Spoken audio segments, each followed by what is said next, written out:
Bratimiz mana bugun beldagi og'riqlar bilan kelibdilar, bizga обращаться qilibdilar. Nimadan keyin belingiz og'rib qoldi? Shu trenirovkadan keyin tijolovoz ko'targandan keyin intaroq bo'lib qoldi. Mana shu 2-3 kun yurdim. Qimirlagan qanday qani ko'ringchi, indash. Shu engaganda Og'riq bormi hozir? Kichkina bor, og'riyotadi. Shuni ko'rsatgani keldik. Hozir ko'ramiz, xudo xolisa. Qani ketdik sizlar bilan.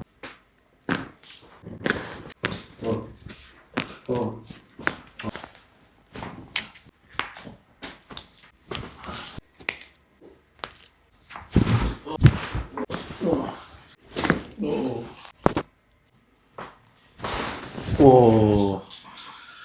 Allah.